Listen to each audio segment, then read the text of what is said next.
Hi everybody. So the career profile that I chose to do at the beginning of this semester is actually a high school teacher for the child development and marriage and family courses. I'm not sure if everyone's high school offered these. I know mine did, and I found them extremely beneficial, and it helped me kind of steer my way towards what I wanted to do. So that was actually the first thing that came to my mind when this assignment came up. So the organization that I used as my example was actually the high school I went to, Allen High School. It's located in Allen, Texas. They have a website, allenisd.org. It's on a street called Rivercrest, and their phone number is 972-727-0400. And I actually used my teacher that I took all of my classes from as my contact. Her name is Marcia Knupp. She's been doing this for over 10 years. She loves what she does, and she's actually getting ready to retire, so I got a lot of really useful information out of her. For the work environment, she said that typically, since my high school is so big, there's over 5,000 students in that high school, she would consider it more of a large organization compared to a small one. And the hours are going to be that of a normal teacher. You usually get in around 7 o'clock, and you can stay till, your students leave around 4, or you can be there till 8 at night, so it just kind of varies.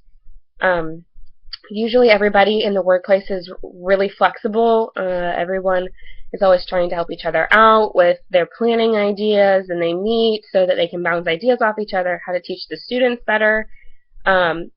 She wouldn't say that it was necessarily an independent place to work, but she did say that while you were having your group meetings, if you didn't necessarily agree with how somebody necessarily wanted to teach part of the lesson, it was easy enough to switch it to a way that you felt would get the message across a little bit better. So in that way, it's more of an independent study, but there also is going to be that group process that you have to go through to determine how and what material is going to be taught. Let's see here. She said the typical stressors of a day for her would be definitely the lesson planning, because obviously when you're teaching high schoolers, keeping their attention is not necessarily the easiest thing. So that one was a big problem that she faced when she first started teaching. And she also said that you have to make sure that while you're teaching the lessons, even if you don't necessarily agree with the way someone teaches it or the material that they're teaching, that you have to make sure that you're meeting the state requirements for the class. So that can be kind of stressful when you're doing all of your lesson plans. But, teaching does offer the typical benefits that every other job does, every other teacher has. You get your health insurance, your 401k, you get paid time off, your sick days, maternity leave. If you're a parent, you get to work the same hours as your kids, so that's nice. And the typical tasks that she faced day to day, lesson plans, grading papers, making sure she's staying current on the information that's going on, because obviously, as we watched in the video to prepare for this week, there are many different organizations and conferences that you can go to. So, the conferences are always going to provide more updated information, so it's important that you always go to those as much as possible. And you also need to keep an open mind. She stressed that a lot.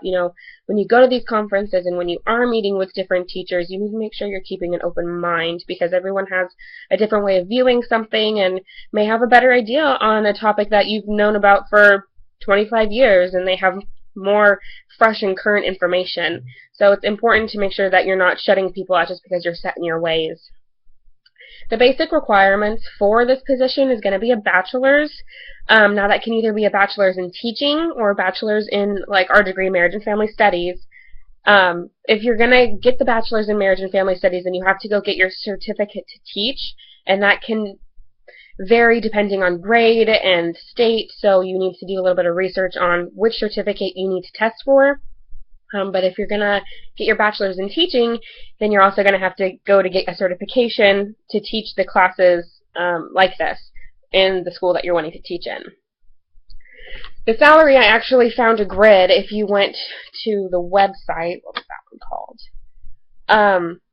www.t.state.tx.usa.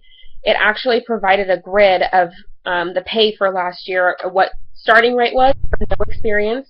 The annual salary was just under $30,000. It was $27,320, and that's on a 10-month contract. And it only raises a couple $100 every year with experience, and the highest it went to was 20 years and over of experience, and it kind of capped out at $44,270. So not the best paying job, but definitely is well worth it if you're wanting to be someone to educate a child on, the differences in environment with the home and the family and everything that goes into it. Let's see here. I got that information off of allenisd.org, and if you actually go on to there, it'll kind of lay out underneath the job requirements what they're expecting from you, and then it also goes in on their course search for kids that are trying to determine what courses they want to take. It goes in and kind of briefly describes the course. So for someone that just graduated college and is a little unsure, okay, what's going to be expected of me, it's actually a really good resource to be able to go on there and look and to say, okay, well, this is what the class is expecting of me and this is what they're expecting to learn. That's pretty much all the information I found. There's a ton of different resources.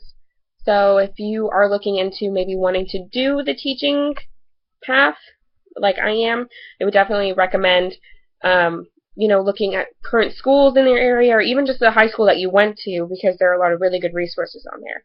If you have any questions, feel free to ask.